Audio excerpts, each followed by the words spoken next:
Just before we start the podcast, we would like to invite you to get a copy of our new book called Living from Your Art. You can find it on any Amazon platform.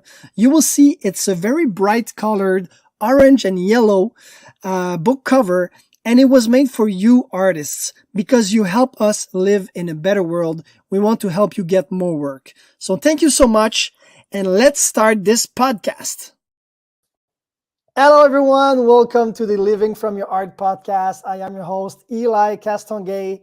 It's a pleasure to have you for my second interview. I'm so happy that I finally started these interviews because we get deep into the question, deep into the successes and the successful actions of artists. And it's so cool to find out about what works for them and what doesn't work. So, welcome to this new episode. We have an amazing artist today, Jordan Perkins from British Columbia, Canada. He's a painter, and we will talk with him to see why is he making a living from his art. So welcome to this new episode.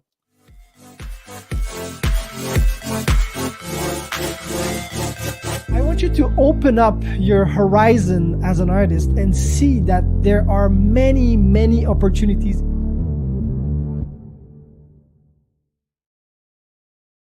All right, so time to invite my guest. So give it up for Jordan Perkins. Hey, Eli, how are you doing? I'm good, and you? Good. It's late over there. You're past my bedtime, I think. You see, it's pitch black, so I'm going It's to dark. bed right after this. I like it. Good to see you. Thank you for having me on your show. I'm super stoked to be the second person. You've had 80 shows in total now? Yeah, I did, I don't know. By myself, I did maybe 90 something, but I was pretty alone. Yeah. And now we're two, so I'm happy that I'm not alone anymore. Yes, awesome. I'm glad you're not. Yeah, well, thank you.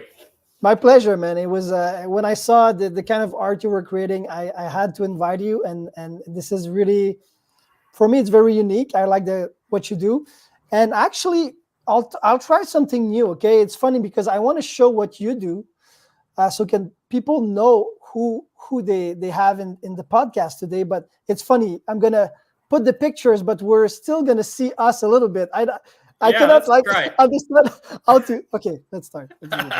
Oh yeah. Hello. Hey. Oh, wrong. It's opposite. Yeah.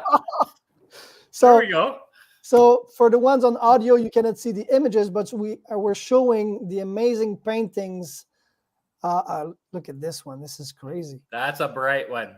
Yeah. So look at these colors. I really like what you do, and look at this big dog. That's somebody's dog, and the biggest dog commission portrait I've ever done is this one here. And they said we like red, and I said, all right, let's do it.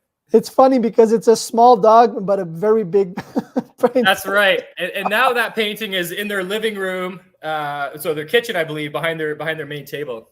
Oh my God, this is amazing, man. So there you go, another dog. Oh, another dog. The dogs are how it started. You know, the dogs are what people wanted to buy at the beginning. It's very personal, I guess. I mean, so many people are dog persons or cat persons. So I think it's a big audience there. Like we were talking just before the interview about some people being even more successful than you. And I've seen so many dog painters, like very like realistic paintings. Yep. That have huge audiences, and it's they only do dog commissions. They only do dog commissions. Yeah. You know, it's not where I started or wanted to be, or, you know, is it where I want to get out of?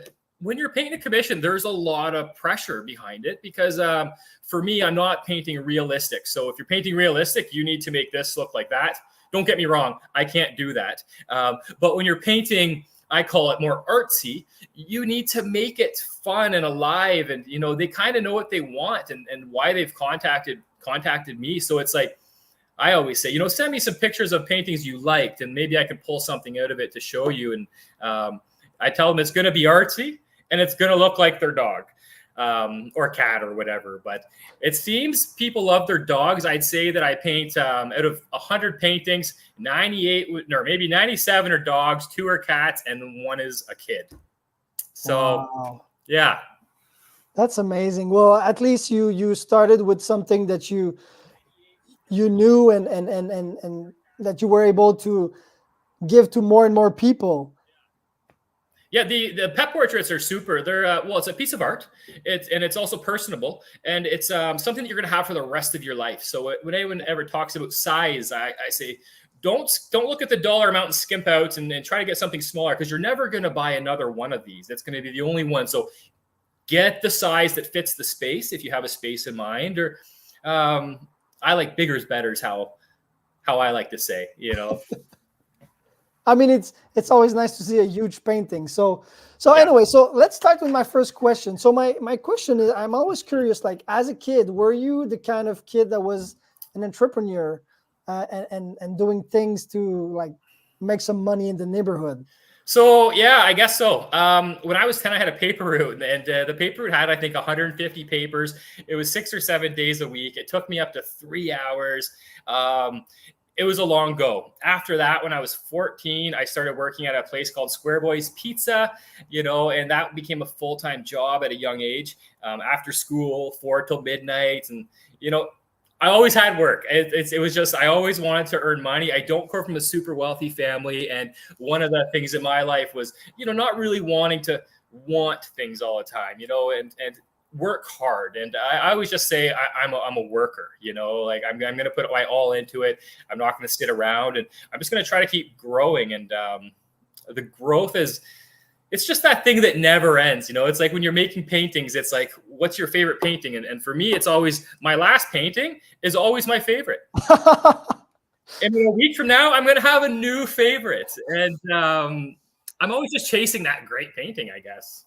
I like that, but I like the growth. What you said, growth. Like, so many people just can sit on what they already have, but if I understand well, like you want to always go higher and better and bigger. Yeah, I always used to, when I was growing up and working in the restaurants, I always wanted to be the guy that had all the keys, and I just thought that guy with all the keys he's the most important person in that restaurant. And then I realized there's a guy with no keys, and he's above the guy with all the keys. And that was kind of always my goal, was to be the guy that has no keys and that nobody phones, because to me, that was the growth stage. And I didn't realize that until just a number of years ago, that the guy with all the Wow. keys is doing all the work too. It's So true. you just got to keep growing. And the only way to do that is to take advantage of opportunities and to look for opportunities and to not sit still. And I do that with the art as well. The art is a business. Artist and business, they don't always go together. Sometimes there's amazing artists and amazing business people, and to get those together is what you really need to make a living off of your art. Yeah, totally. And it's interesting because, well, first of all, there's a new quote I'm going to use in my life is happiness is having no keys. And That's right. Yes. and the other thing is, I like, tell us a little bit about your background, because I know a bit about what you did, but like maybe a little bit of the things you did from your youth to now. Like, I know, so tell us a bit about that. So anyways, I've always been a worker, like I said, since I was 10. I think I started full-time at 14. And once I got into the restaurant business, I was 18. I applied for a job at this Eastside Mario's restaurant, and I got a job. And I was so bad at serving. I was so bad. My name tag, they changed it to "Can I get a void?" because I was always asking the manager to fix mistakes. The John Epstein was the owner of that restaurant, and there's a guy under him, Matt Hardy, who I owe everything to, because they were about to fire me because I was so bad at this. And Matt comes up to me and says, "Jordan, if you can't do better tonight, I was told to let you go after the shift." And that's when I realized, holy cow, like I'm actually not very good at this. And that was the little kick that I needed to excel in it. And I became a great waiter and decided that I wanted to own a restaurant one day. So at 18, 19 is when this happened. And I worked all the time. I lived in Whistler and had 2 jobs, and I was in the Caribbean for a couple of years, opening up a beach bar, and then I stayed to open up 2 more businesses, restaurants for other people, and ended up staying for 2 years until the point where I came back to Ontario, where I'm from, and I hitchhiked out to Kelowna, BC, because I heard there was no snow in Kelowna. there's not a lot compared to, Quebec, where you're from, Yeah. or everything. And I met these guys with the Boston Pizza brand in 2007. And after that, they moved me basically down to Castlegar and to take over a restaurant there. And ever since then, I've been an owner of a restaurant. And, that happened when I was 26. And I was able to change things around very quickly in that restaurant. I always say the restaurant business, it's not about, slam dunks and between the legs. It's about getting that consistent layup every time, guarantee your point, and you'll win. And that's what we did down there. And I still have it today. However, I don't have any keys anymore. I have an amazing manager, Andrea, who's been there for years, and we couldn't do it without her. So she's got the keys, and we're super happy we have her. And that allowed me to start freeing up time to do the art. So when I was younger, I think grade 7 or 8, I used to hang out with a guy named Scotty, and we used to do drawings of, pencil drawings a little bit with, symbols of sports teams or the Nike symbol, just very simple stuff. And I always thought I wanted to be a tattoo artist when I grew up, but it never went anywhere from there. There was no art in high school. I never painted anything actually until I was 35 years old. And that was coincidental that it happened, and it wasn't very good. So it's shocking that I kept with it, to be honest. Yeah, tell us about, because I think you told me that story, but it's so amazing, like how you started. Like, tell me about it. Sure. It was very coincidental. It was in Castlegar. My daughter, she was 5, and you want to fill the afternoon with an activity. So we used to always go to Dollarama and pick up, a puzzle maybe one day or a felt thing to make the next day, etc. And one day it was paints. We bought every paint color. We bought a pack of paint brushes, which I still use Dollarama paint brushes today. However, I've used a better paint, so don't worry. And we started painting, and she went to bed and woke up the next day and then just said she loves my painting. And I wish I had it. It's hanging in her room, but it's nothing special. It's just some really bad flowers, and I think a butterfly's in there. And she just said, "I love it. Can I have it?" And I was like, "Oh, great." And then I started thinking, well, I could just start Googling, easy paintings and paintings for beginners. And I just started to see what in front of it, right? A very beginner painting, but it was eye-catchy. So I did it to start to hang out with my daughter. She had fun doing it the first couple times, and then, she lost interest. I kept going. And it was like anything, practice. People all the time say you're so talented. And, I think Jordan Peterson was the one who said it, but it was, talent is a pursued interest.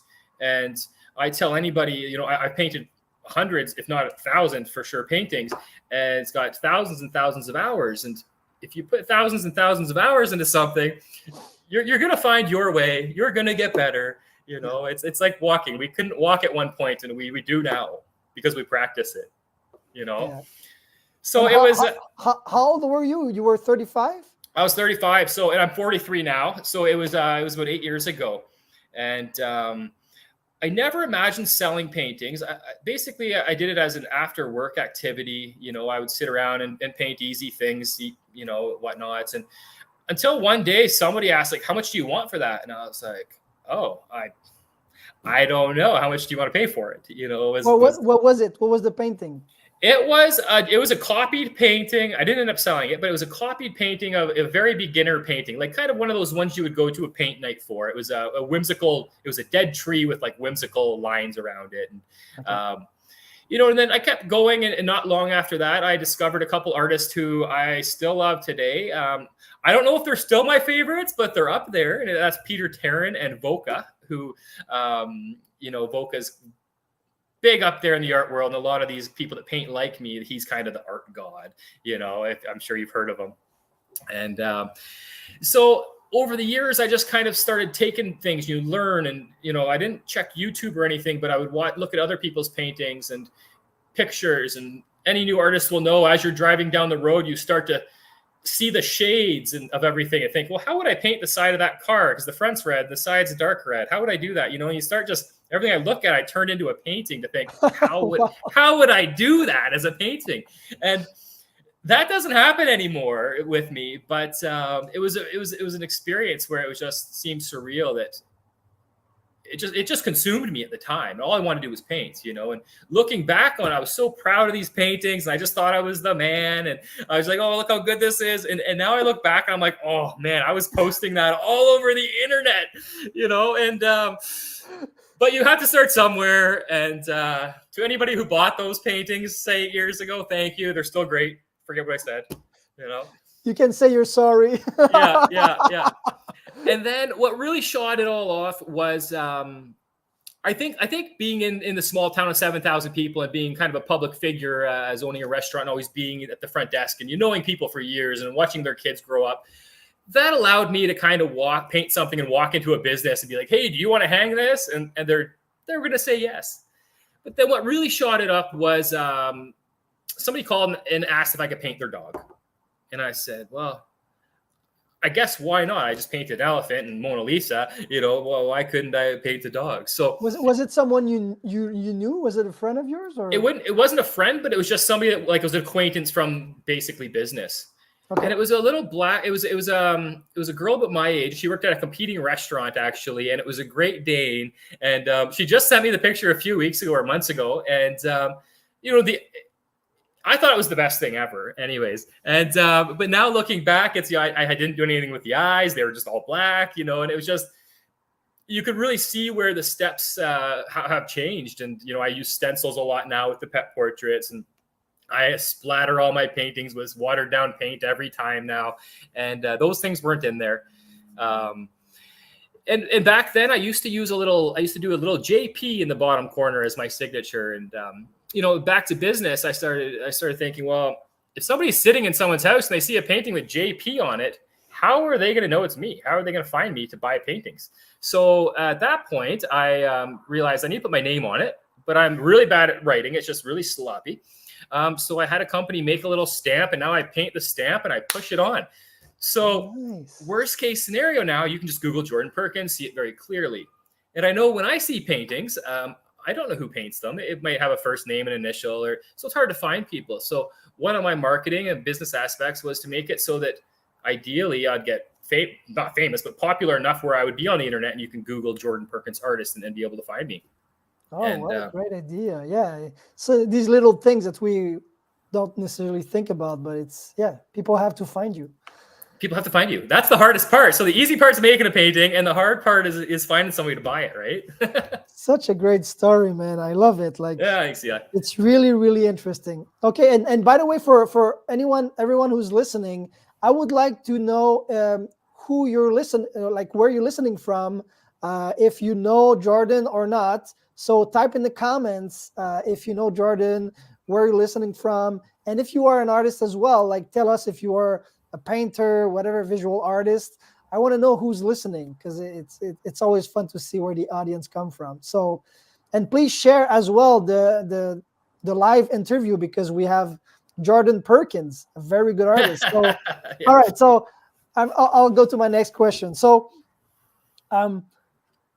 when you did the transition, from working as the boss of the restaurant and becoming a full-time artist,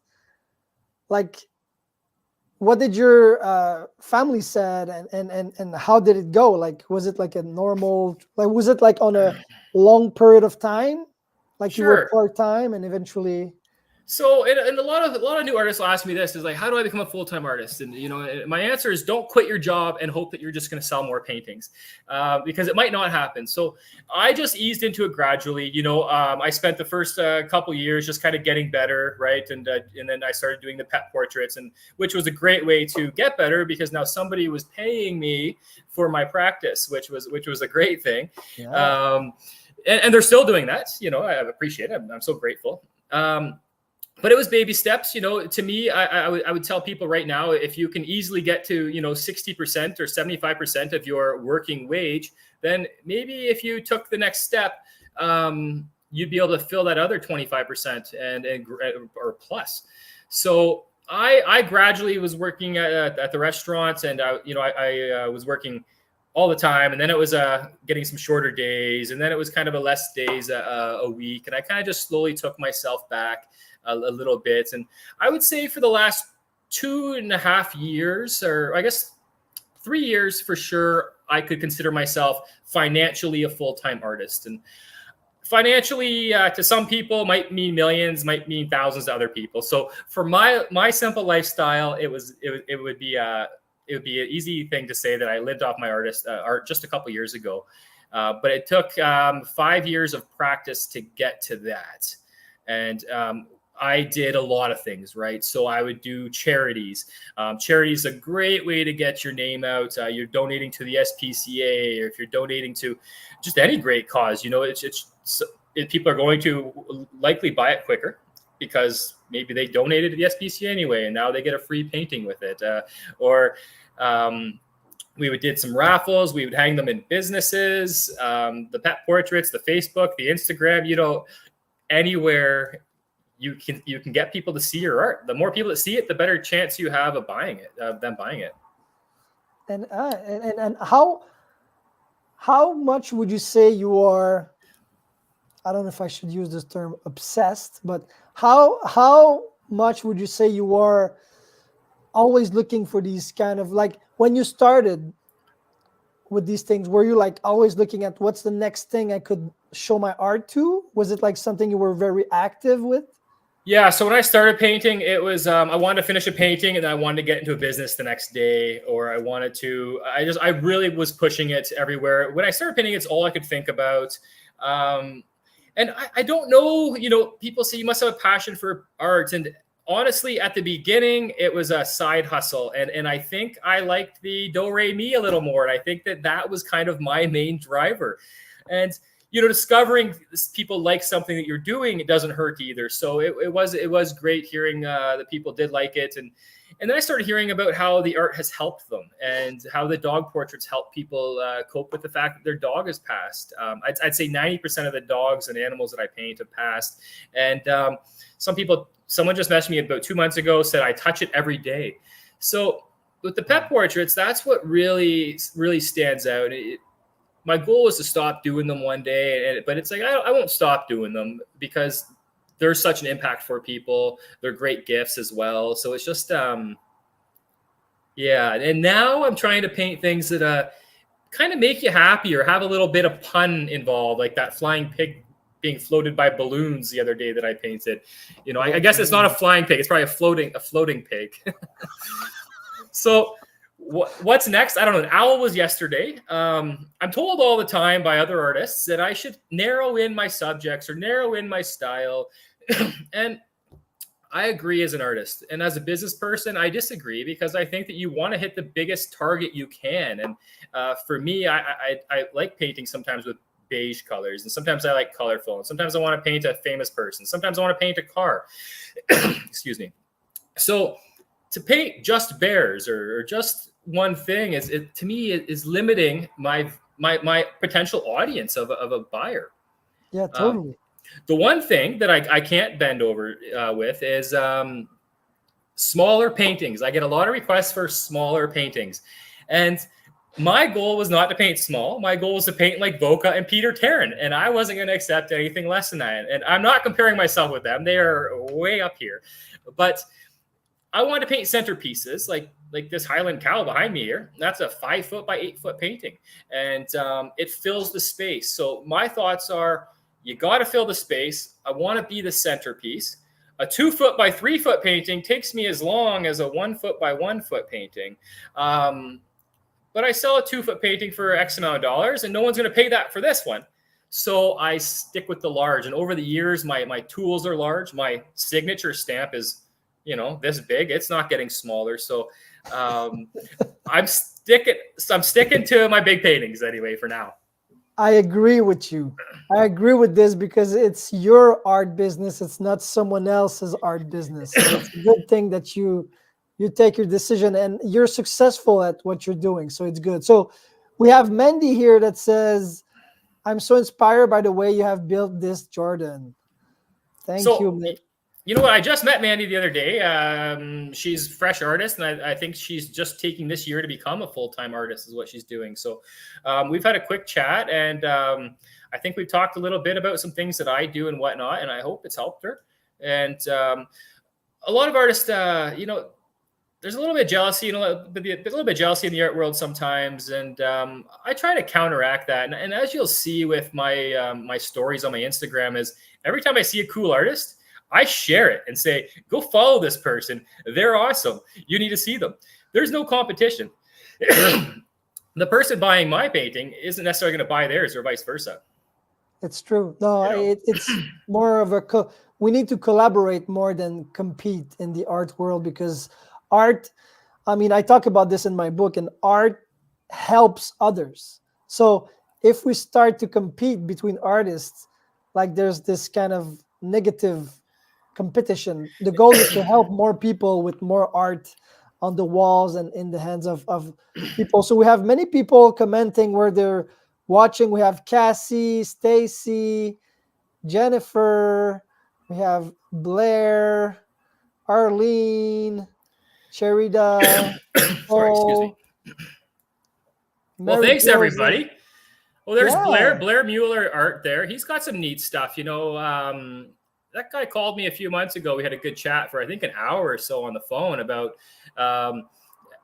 how to help him grow his art, I guess was his question. It's kind of the same thing as here. And he does finger painting art. And I see he's kind of changed his style a little bit. And he does some gallery work, does some commissions. And from what I can tell is he's been getting pretty good over the last few months. And I'm not taking your credit, Blair, but you're doing good, buddy. So keep it up. And thanks for calling about that. Yeah, that's perfect, to help each other as artists. So, all right, let's go to my next question. So I'm looking at the questions because you answered, because you're a good talker. So I try not to. But I like it. Good. Okay. I'm looking at the one you did not answer yet. So, in your opinion, why some talented artists are able to make a living from their art, and others with similar talents and sometimes even better talents are not? Yeah. Well, I guess in my opinion, there's so many reasons for that. I would break it down to how fast can you paint? If it takes you 4 weeks to make a painting at full time, let's say, you have to sell that for a pretty good penny. Anywhere from $2,000 to $10,000, depending on what income you want to have. If you want to be on the social media, if you want to go to art events, a lot of artists don't want to be in the spotlight, don't want to promote themselves. We called my art Jordan Perkins art, and it's so hard to tell people Jordan Perkins art. I wish I called it a name that wasn't me, because promoting yourself does seem a little silly, and it can be awkward for people. Yeah. One of the successes that I have is that, other artists, I guess we could keep going. It depends what people want. So photorealistic art paintings. I always have this debate with people: is it art or is it a painting? What makes art art? Is it because they used a paintbrush? It's like, is photography an art or is it not? Because I know every picture on my cell phone is not art. So what is the aspect that makes something art? And you have to paint something people want.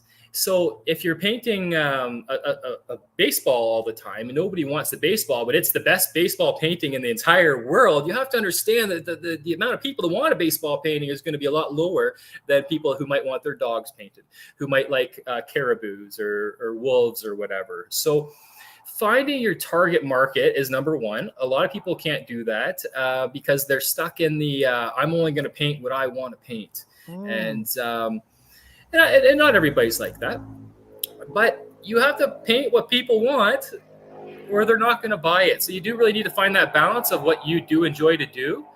If you are there's so many amazing artists that make millions of dollars a year. There's this guy I follow named Create. He says he's going to be the first billionaire artist, and he sells out every show at Gallery West. And I believe him. He's going to, because he found something people want. He is also painting them in minutes, obviously. He will paint the same painting 20 times and sell that painting 20 times all at once. So he's found a way to mass produce these paintings so he's actually able to sell enough of them. And now he's grown a name where his paintings are super, they're up there in the price. Once you get there, you kind of keep going. I think the momentum for them. So I say this all the time. There are so many better artists out there than myself. They know how to get the right hues, and they got everything is just nailing it perfect. And maybe they're not selling them because, like I said, maybe it takes them 2 weeks. Maybe they want way too much money for it, and their target's not going to get there. Depending where you are, people's prices can be different. Like downtown New York skyscrapers are different than the subdivision down the street from my house, the different income people. And yeah. And then there's some artists where it's like, I look at them and I know art's subjective, but I'm just like, hey, look at that person threw some red paint on the canvas. How is that worth $20,000? Who are they? I don't know, So, and that happens, and people see that all the time as well, where something where you think anybody could do it, but theirs is worth a lot of money. And building a name for yourself, and I guess growing that and becoming a valuable commodity is the key. Yeah, it's very I really like all the examples you gave, and it's interesting because I believe, this is a personal opinion, but I believe that if we talk about this red paint on the canvas for $20K that anybody could do, maybe that anybody could do a splash of red paint on a canvas, but not anybody could have enough self-confidence to receive $20K for it.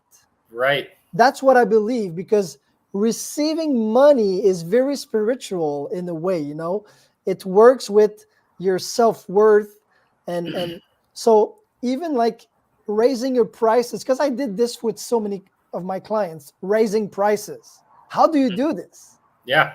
It's an art by itself, raising prices, right? It is. And justifying your price, and I don't know how some of them do it. I just don't know how some of the prices get to where they are, and the following gets to where they are. And I think being in a galleries has a big part of that. But as an artist, you don't want to just chase being in a gallery, because they might not be good sellers of art. They might just be a gallery. I know I've talked to some galleries, and I'm in one gallery currently, and that's Art Lovers Gallery in downtown Kelowna. Not to give a throw out there, but it's the only one I've been in. And the reason I went with them when they asked was because I thought they were cool. I was like, these two are like me. I consider myself more of a street artist as opposed to an artist that knows what cadmium yellow is compared to the other yellows. Because I don't. There's yellow, and then there's yellow, but they seem cool. So that was what attracted me to them. And as paintings sell, they have the Dr. Seuss's in there, so it's kind of neat. But as your paintings sell in galleries, they do start to sell for more. And then some people will only buy art from a gallery, or some people only buy art that's $20,000.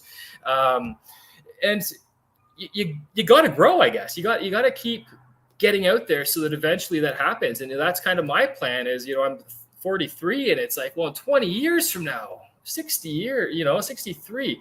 I'll be painting, obviously, because I don't know what else to do. And will things be worth more?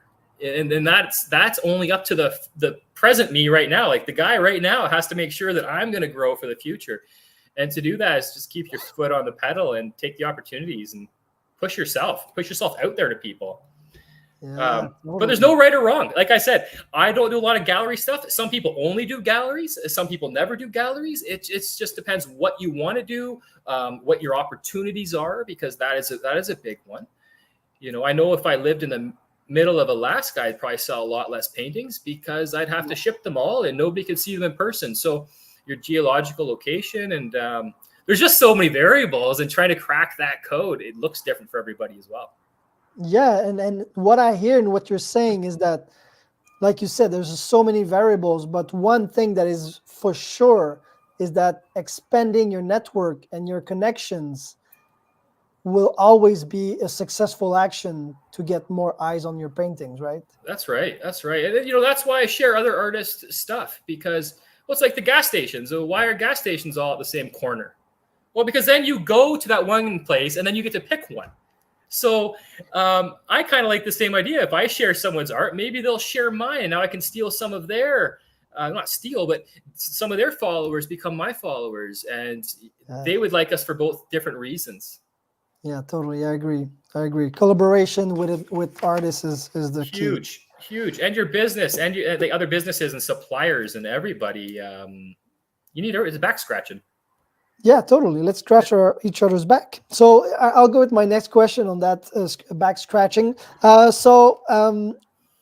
do you say? Like, well, first of all, do you sell repeat business to some clients? Yeah, so once people buy a painting, they are way more likely to buy another painting. So I call it my art family, and the people that buy my original paintings are in my art family.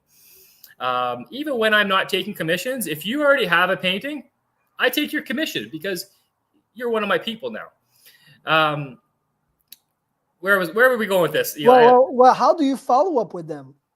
I don't. They will follow up with me and say, "Hey, look, we saw this," or "Hey, we just got a new dog," or "There's a present coming up I need to buy." So once they become a buyer, they seem to buy more often. And once somebody owns two, they are a collector because now they have more than one. So once you get into that two, you're at another elite status. I think there's somebody that has 8 paintings. There's a couple 6s and 5s and 4s and a bunch of 2s. And there's probably 600 or 700 paintings have sold in the last several years. I think it was 140 paintings I sold last year. And I don't remember being that busy. So that's a good thing, Wow. So that's cool. So you don't even follow up with your past clients. They follow up with you. Yeah, it's hard to follow up with people because if you're dealing with a lot of people, I don't keep good records of the people. But and unfortunately, I recognize most, like Blair Mueller here. I could look at Blair's picture on his Facebook, and I know who that is. So I tend to recognize people from their Facebook profile. So somebody was buying a painting the other day, and they're like, "Hey, it's me. I'm going to come visit. I want to look at that painting." And they get to the house, and I didn't even recognize them because she changed her Facebook profile. And I don't go in and snoop to see who was coming over either, But I was like, "Oh, it's you! I didn't know I was talking to you," So it's pretty neat. It's neat getting to see everybody, and when I bring the paintings, I like bringing the paintings to people's houses if I can, and seeing where it's going to be, and then everybody's part of something because they're not necessarily buying the painting, only the painting. Maybe sometimes it was the title that really caught them, or maybe they kind of want to be part of something and they're like, "Oh, I just saw Jordan sold a bunch of paintings. We should buy one," So they're now part of the group, and they're buying that memory. They're going to remember me. They're going to remember me coming over to their house and hanging it, and whether we scratched the wall or not, or how the whole thing went, and there's now some history tied to it. I've had paintings where so that giant dog painting with the red background, I was finished that painting. I sent them a picture. It fell over. The corner ripped an inch by an inch, and right in the middle of the painting, she picked it up, and I said, "Hey, just so you know, there's no more history to this painting now." It ripped, and here's how I fixed it. And she's like, "I could never tell." I'm like, "No, you couldn't, but I want to tell you the history, because you want to add stories to it. If you can add more stories to something, it becomes more valuable to you and more valuable down the road." So did a rip in the painting wreck it for her? No. You can only see the rip from the back. And it's part of the story now. Yeah, it kind of added value to it, actually. Well, yeah. If it wasn't a pet portrait, I always tell people, the art is a great investment if the artist is going to keep doing it or keep producing, and you're not buying a pet portrait because, the pet portrait, you can't necessarily increase the value and resell because it's very specific to you and whatnot.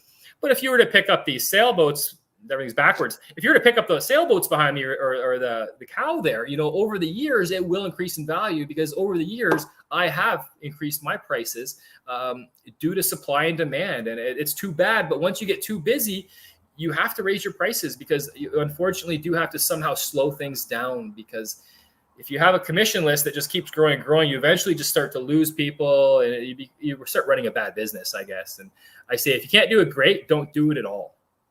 Wow, that's interesting. And tell me about this, like, because when I do surveys, like the thing that comes back the most is like pricing or like raising prices. So how did you get to do this, to raise your prices? Like, well, you reach a high demand, so as you said, you didn't have any choice, but it was just a decision, like, I'm going to raise this by X%. And Yeah, well, so when I started painting, there's, as you know, talking to artists, there's 1,000 ways to price your art. You know, somebody messaged me the other day, and how do you price your art? She says, here's what I was told, and it was at times the inches this way by the inches this way by each other, and then add $25, 25 for every hour you work on it. And I said, well, yeah, sure, you go for that. So she's like, that's a $900 painting. I said, okay, well, I would sell that size for $600. So you're doing better than I am. But the way that I do it is I have tattoos, and I started painting. And after I talked to a million people, like, well, add your costs in, and add your time in, and add the materials, and add this in, and or tell people it's $1 a square foot, you know. And I said, well, that's confusing. What's that mean? So I decided to, I'm years into it now, and how long does it take me to paint a 2 foot by 3 foot painting? Okay, well, I found out it takes me between 2 hours and 5 hours. I'll average those out, and I'll see how much I want to make. And my goal was to kind of make like a tattoo artist. I want to fall somewhere between $100 and $200 an hour. I want to make it reasonable so people could buy it. But why don't I tell people it's going to cost $100 an hour? Because then they're going to say, well, what if it takes you 10 hours, Jordan? I said, well, it's not, you know, it's not going to take me 10 hours. So then I came with a price, and it's just I have a price now. It's basically, I boiled it down to right now. This moment is $100 a square foot. That includes your tax. That includes everything. So there's no guesswork. It's just, here's the price. That's about 66 cents a square inch. So that is a lot lower than most artists will charge. I think $2 is kind of a number that I hear all the time is $2. And, okay, you know, for me, for people I've talked to, and no one's buying that painting for $1,200. They will buy it for $600. And I know that. So I don't want to have a million paintings, because I did. When I started, I had dozens and dozens of paintings lined up in a bedroom. My little brother comes over, and he's like, you got to sell those. And I'm like, well, what do you mean? Like, what if I can't paint them again? What if I can't? So I wasn't selling the paintings, and I had a huge collection. And then when I started to sell them, I was selling them too low. And I felt the first time I sold this Nelson Mandela painting, and I guess the guy's dad knew Nelson Mandela, and it was just from South Africa. And it was just this great experience.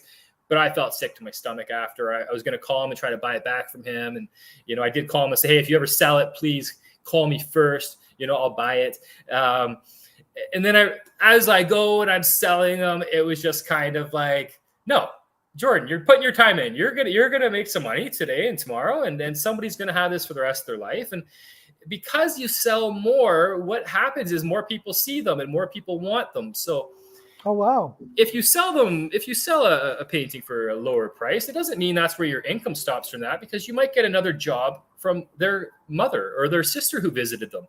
So that's where I kind of went, was to sell them so anybody can buy them, especially with the pet portraits. The pet portraits, it's the people that don't have the money to be buying a $500 or $600 painting that buy a $500 or $600 painting, and sometimes they'll pay installments and whatnot. And I don't want to take that away from them either. So my dilemma all the time is, how do I raise my prices without raising my prices, without having a huge commission list? Because that's stressful. You have to, I just dropped off a painting today for a good collector, my Graham. He's got many paintings, but it was one of the hairless cat painting I just did.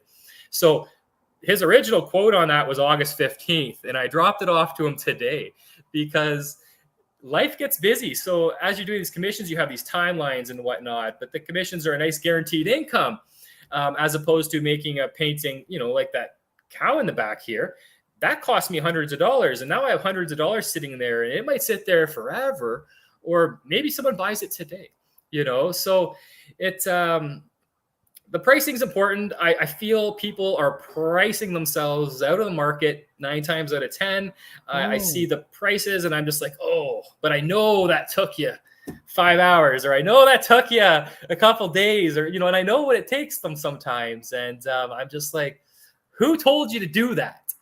So if you're in a gallery, however, you need to, most chances are, double the price in the gallery, because the gallery is going to take 50% for representing you and advertising you and whatnot, which is completely fair. But the dilemma that you have with that is, if you're in a gallery with 5 paintings over here at $3,000 and you got 5 paintings on your website, they're not $3,000, they're $1,500, because you haven't doubled it. So you run into that conflict there, and then that's the topic that myself and the gallery have. And it's a dance around, and you can be led in the wrong way.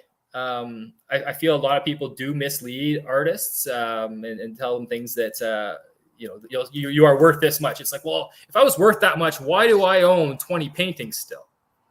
If I had a problem like some of the people that I follow artists that people tell me I'm a good artist, and I'm just like, oh, well, you don't follow the people I follow because they're good artists.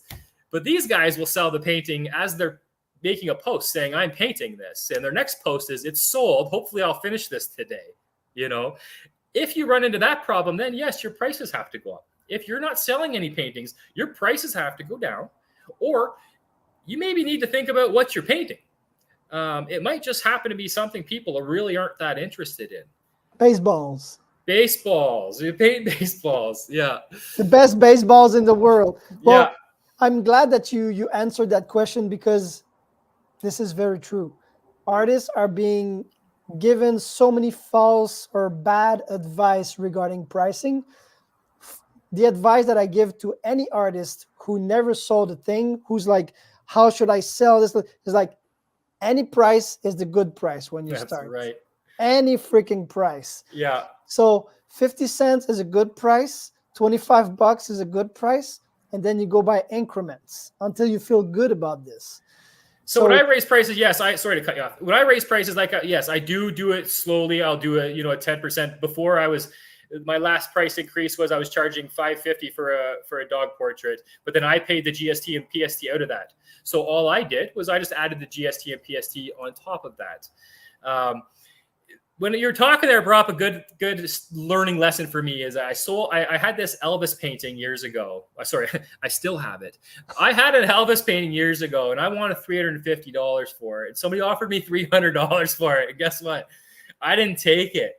And now I'm $300 poorer than I could have been. And I still have the painting. And it taught me the lesson of, if somebody wants to buy it, sell it. Like you're saying. Yeah. Don't lose money, but sell it. Yeah. And it becomes like when you're too fixated on the price, it becomes a problem that doesn't really exist. Like, why would you put a problem there? It's not a problem what price you should sell it. Like you said, sell it to the price that people will buy it. And eventually, the more well-known you become, the more people will want it. And like you said, supply and demand works the price up naturally. So it's not like you don't think about it that much. No. And when people ask me, like the lady that called or emailed, everyone's texting now, but the lady that texted me last week said, how much is this worth? I'm like, well, how much would you pay for it?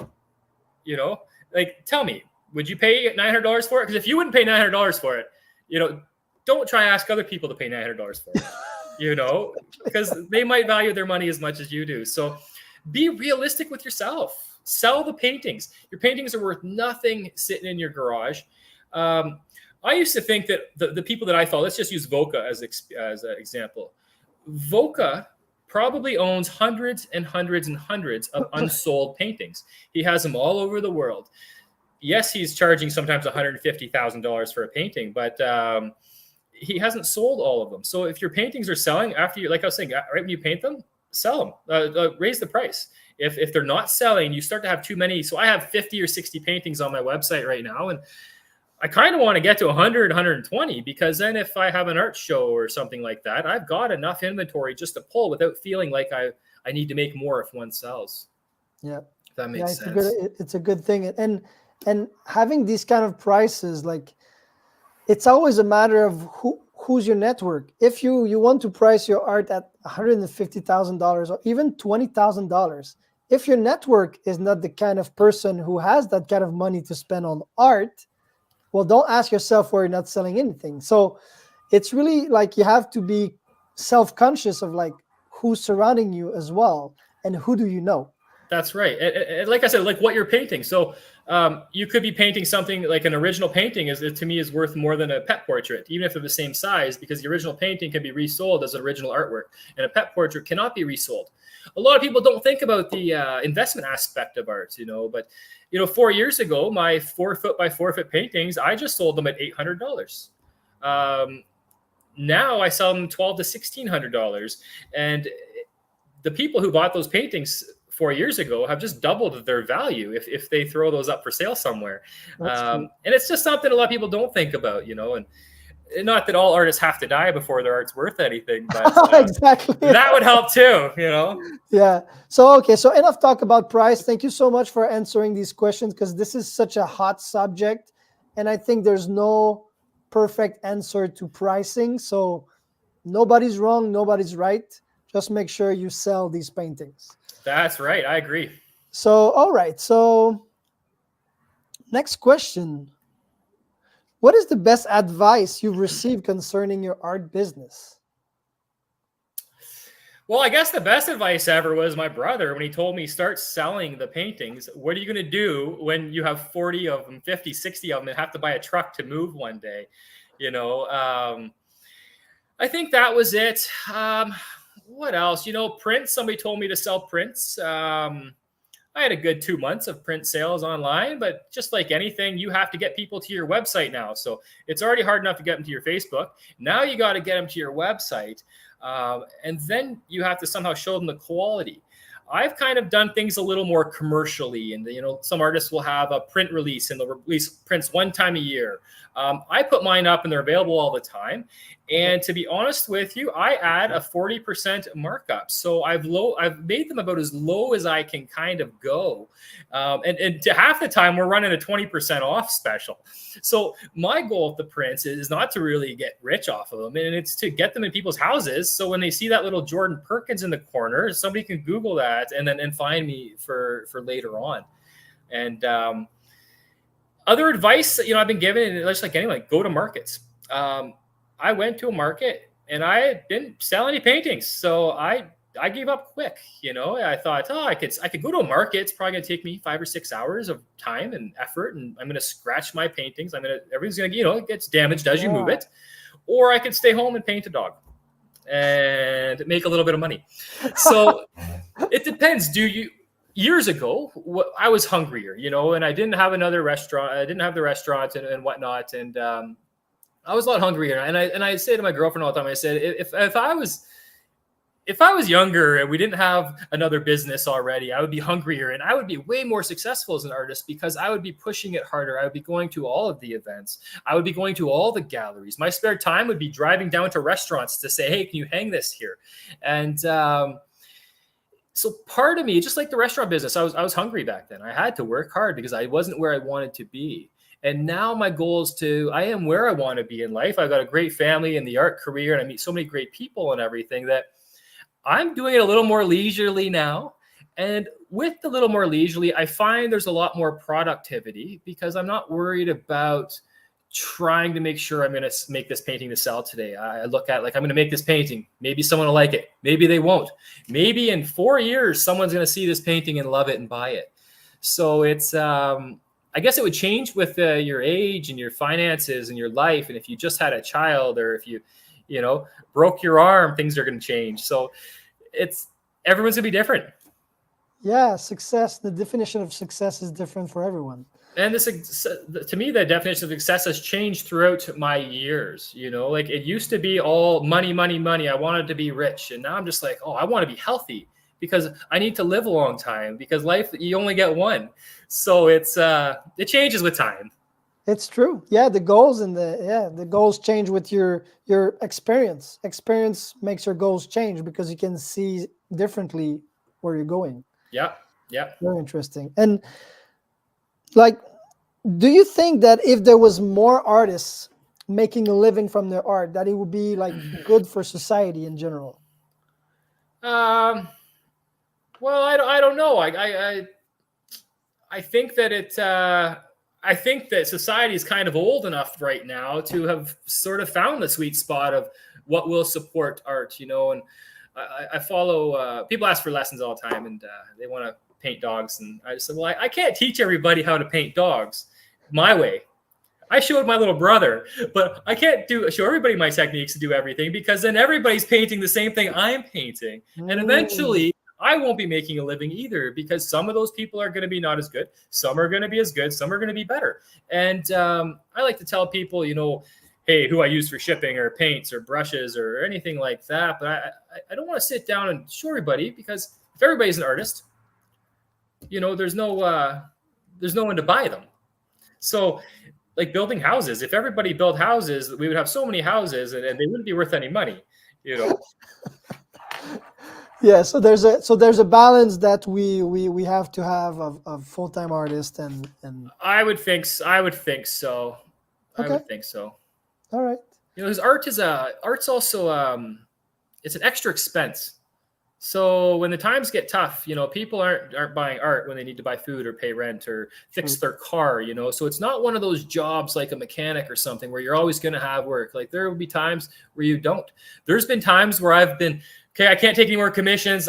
But the list is too long. I'm just stressed out, and then I do them, and I'm like, oh my God, I have no commissions. I only have one person. One person wants a dog commission. And I start freaking out. But it's like, well, Jordan, you just told everybody no, So you need to find the balance. And I think the art world probably has found a balance. There are a zillion talented people, though. I was just at the BC's biggest art walk, the Lake Country Art Walk, my first time ever going anywhere to show my art. And I was never going to do it. And someone just said, hey, do it.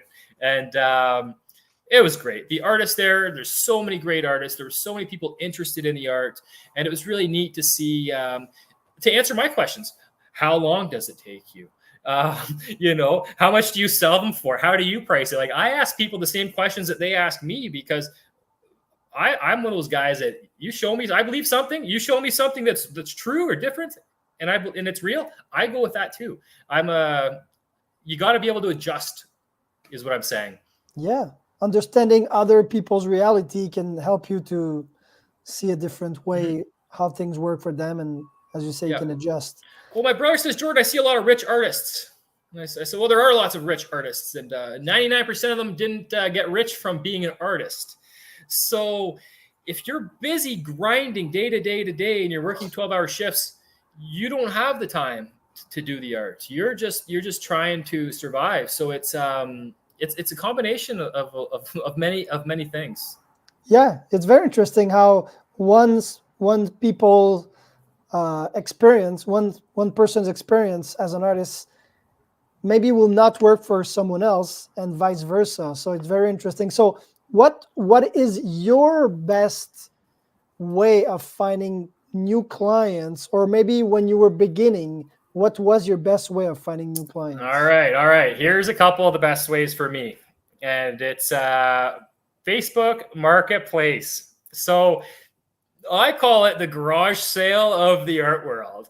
And I'm sure when other artists see my artwork on Marketplace, they're just like, oh, gross, But I'm not doing it for fame or prestige or to say that I'm in this fancy gallery or that I sell these for X amount of dollars. I'm not about that at all. I'm about making a piece of art and then finding the home for it. I know as well as everybody else knows is you have to have people see your paintings, and you have to have a lot of people see them. I would estimate right now that 40,000 people need to see a painting before one of them wants to buy it. And then then they have to be able to afford it. And then you have to be able to get it to them. Shipping large paintings is not easy, and it's super expensive. And when you're selling $1,000 painting, or let's say I were to sell you a $2,000 painting and then you want it sent to Quebec, that's another $1,000 probably. Holy so if you're buying something for $1, you don't want to pay $1 to have it shipped. But if you're buying something for $10,000, you'll pay $1 to have it shipped. So you need all of these things to line up together, and getting eyes on them. So putting them in restaurants, going to do I'll do live paintings for charities where I just painted an elephant at a Bollywood event where I contacted them and I say, I got this idea. I want to do a live painting at Bollywood. It's going to cost you absolutely nothing. I'm going to bring the supplies and everything, and I'm going to paint a 3 foot by 5 foot elephant, and you're going to auction it off at the end. You're going to get half the money and I'm going to get half the money. And what if it didn't sell? Yes, that's a gamble. I would make no money and I would be giving a painting away for, $10, $20 or whatever they wanted and lose money. So you have to have a little bit you got to take a little bit of risk. No risk, no reward. And in that case, it worked out great. And then our local hospital got half the money. And then I, got the rest for my time and supplies and whatnot. And with that, 500 people saw it, plus all the marketing that everybody did on social media. So I'd say if I became an artist today and never showed anybody a painting, I wouldn't be selling paintings. It would take me still years and years to start selling them because you still have to build that audience. Yeah. And as we chatted about earlier, the audience is harder and harder. So I have 16,000 Facebook followers, the more than ever. And less and less people every day are seeing my actual posts. And it's a real shame because if you're only relying on your Facebook or one revenue or one avenue, that could have a bridge in it that gets blown up and you can't cross that anymore. So having them in businesses, in family members' homes and just anywhere you can put them. I do a thing where I don't really give businesses commissions when they sell them. With my original art, I let them know that, you're going to have giant, cool, my newest pieces. They're going to be statement pieces. They're going to fill your wall. And if one sells, I give you a new one. Every few months, I got new paintings. I'm going to come refresh you so that your customers can see them.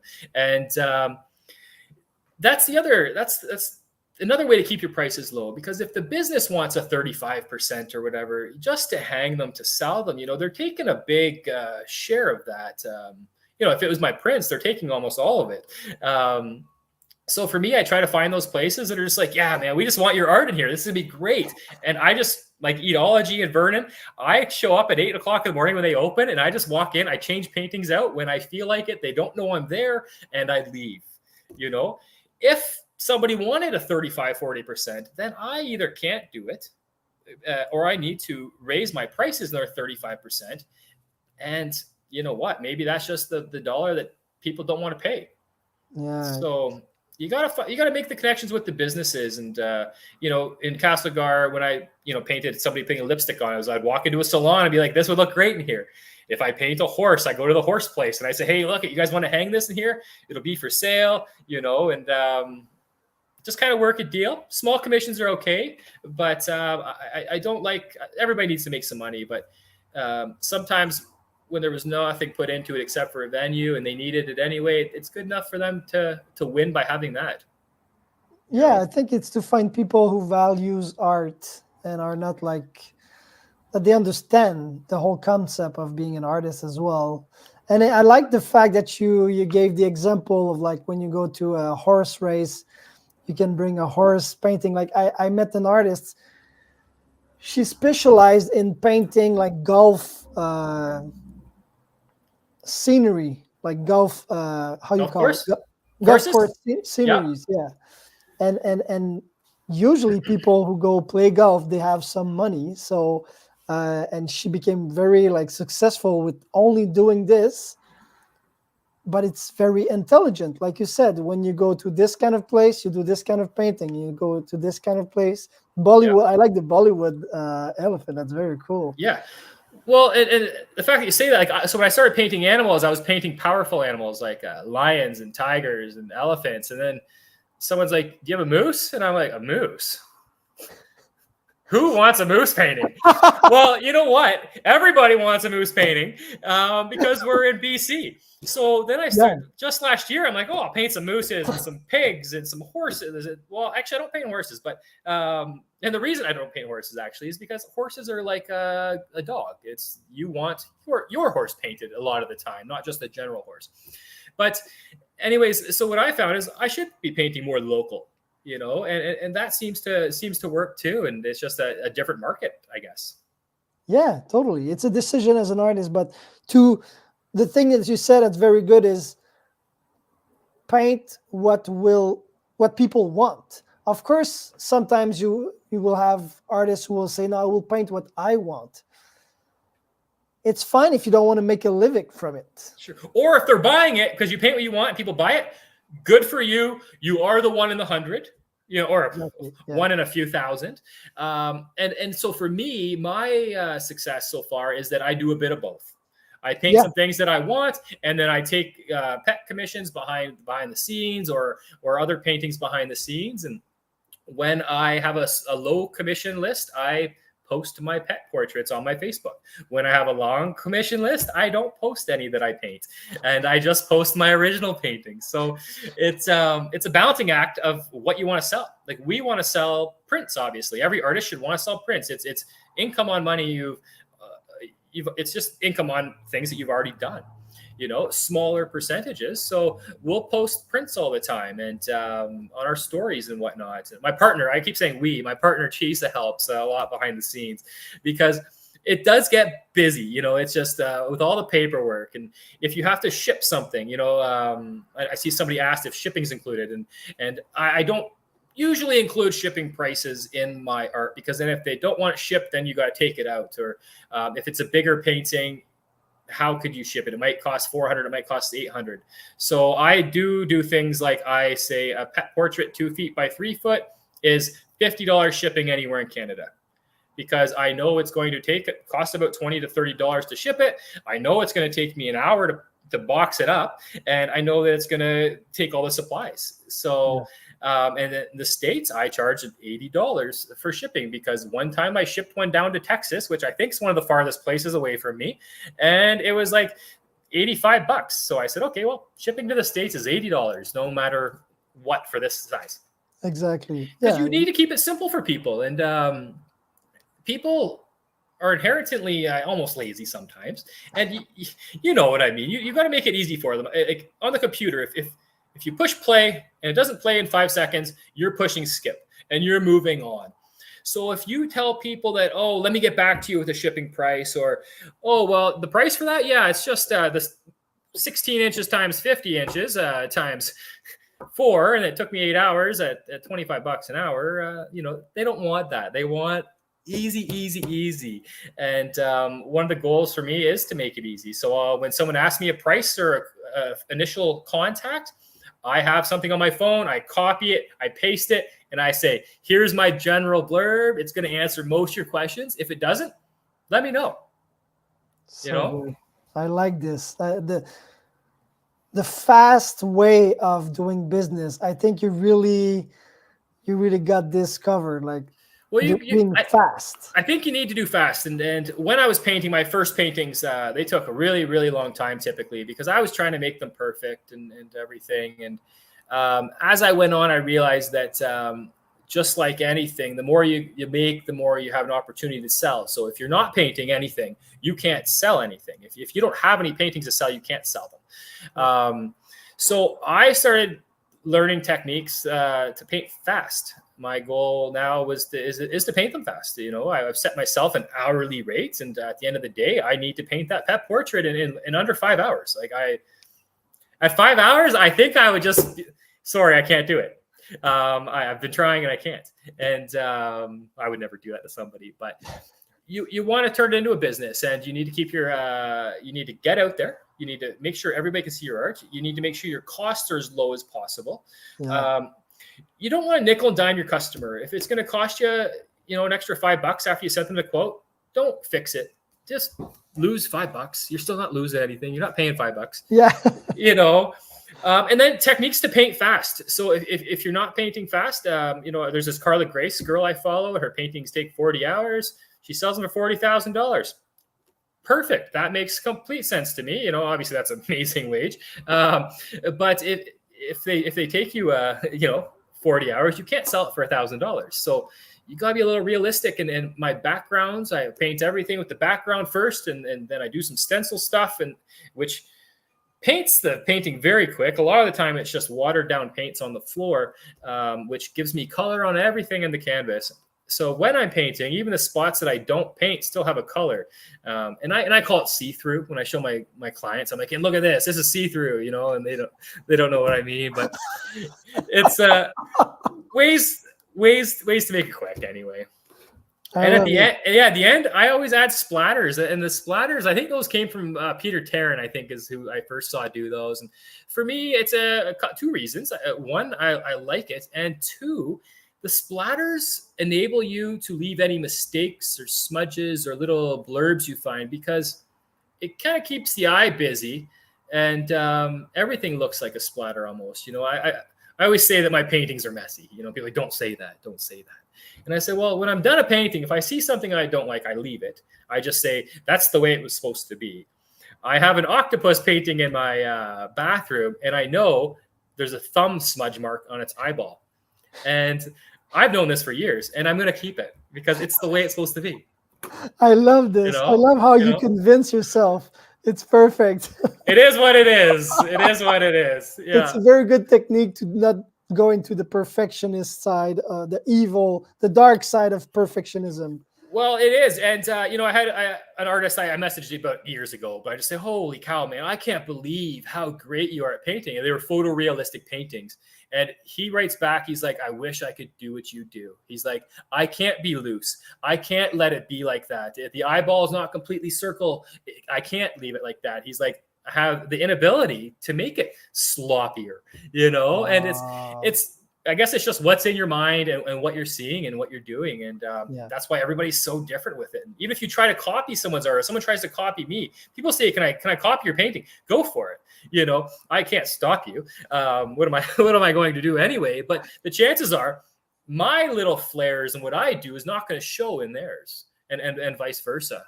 So I encourage all new painters, please copy me and then share it and tell all your friends who you copied, because I want them to follow me.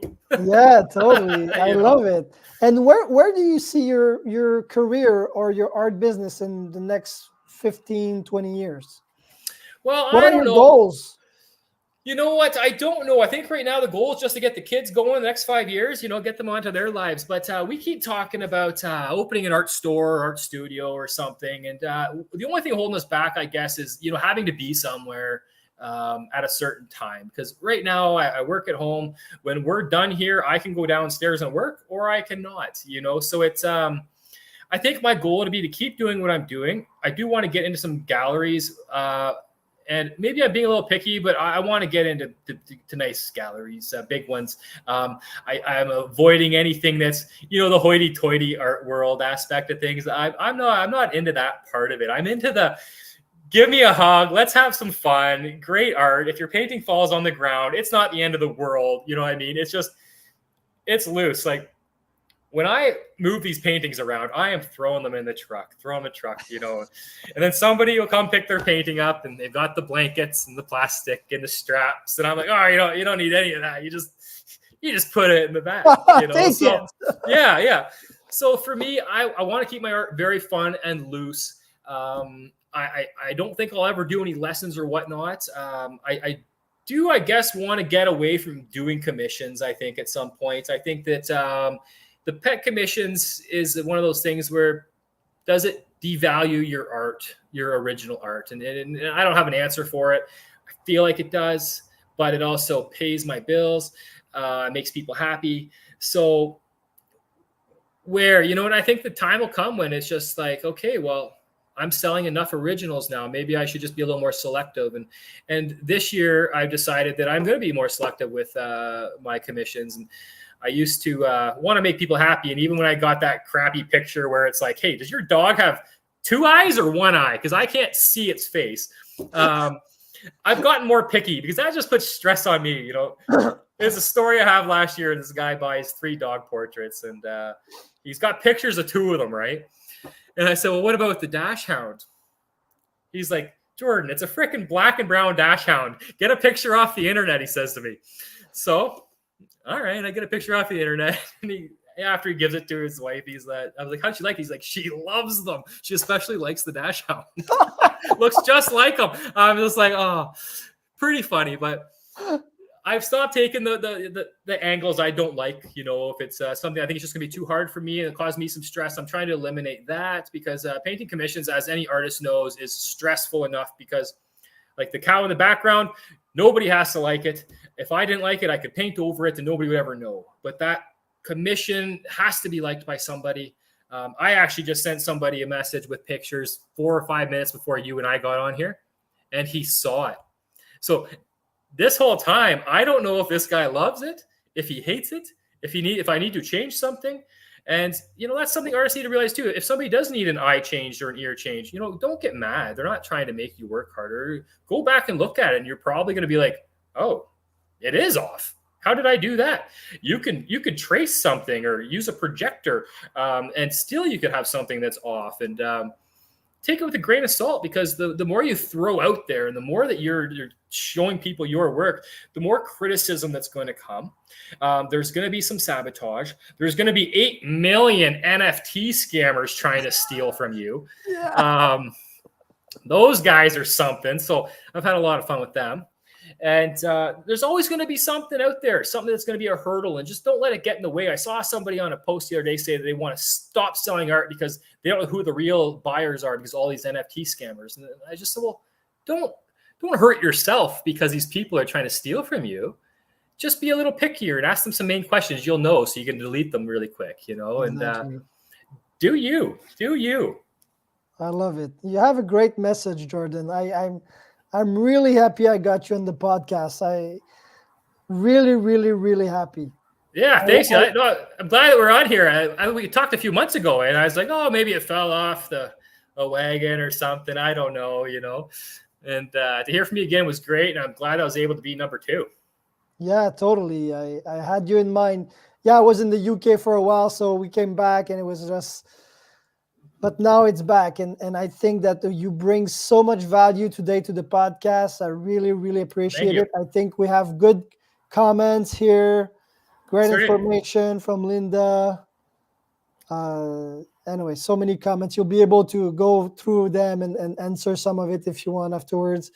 Absolutely. But so where can people find you online if they want to follow you or buy your art or, whatever? Well, another aspect of business is keep your name the same everywhere. So I am Jordan Perkins Art on everything. So whether it's TikTok, which I completely neglect, Facebook is Jordan Perkins Art, Instagram is Jordan Perkins Art, and online on the website, of course, is www.jordanperkinsart or Jordan Perkins. It's consistency is key, I guess. And that's it. Or you can find me on Marketplace trying to sling art in the old garage sale there. Yeah, that's good. Yeah. Why not? I like that. Perfect, Jordan. So that was it. Thank you so much for being such a great guest. Great. Well, thanks for having me. And I'm going to keep watching your shows, and I'm interested to see who you've got coming up the next few times. And yeah. Well, I think you're going to love the next one. His name is Kevin Stone. He's a sculptor from Canada. I think he's in Ontario. I'm not sure, but it's going to be pretty crazy. This guy, he builds is a metal sculptor. He builds mega structure. He built a huge dragon, like a T-Rex. Okay. Very, very huge, multiple $100,000s of sculptures. So it's really very... Well, I'm interested to hear about that. Yeah. And he seems to be a really great guy too. So stay in the virtual studio. I'll end the podcast and we'll chat a bit afterwards. Okay. Thanks, Eli. So thanks everybody for coming too. Super love you all. All right. All right. Bye-bye. So thank you so much for watching this great interview. What a great value-packed interview today. So next week we're gonna have Kevin Stone. He's an amazing sculptor. If I had a picture, I would show you what he does, but it's very, very amazing. And so follow the podcast if you prefer the audio version. Some people prefer to walk or drive and listen audio. You can find it on Spotify and Apple Podcast. Also on YouTube if you prefer YouTube. So it's Living From Your Art. Just type this, Living From Your Art podcast, or on YouTube. And also get my book. Get my book, because this book was made to help you guys to go step by step as an artist and finally take the necessary steps to make a living from your art. So you can find this on Amazon. It was sold to hundreds of artists all around the world. And I want to help you guys. This is why I created this podcast, and I handpicked artists to be interviewed as Jordan, because I handpicked my artists that will be on the podcast. I only want full-time artists making a great living from their art. It's not people who are making 5K per year from their art. It's really people living from this. And yeah, so until next time, thank you so much for being a watcher of the podcast. And I'll put the outro video if I find it. There you go. See you soon, guys.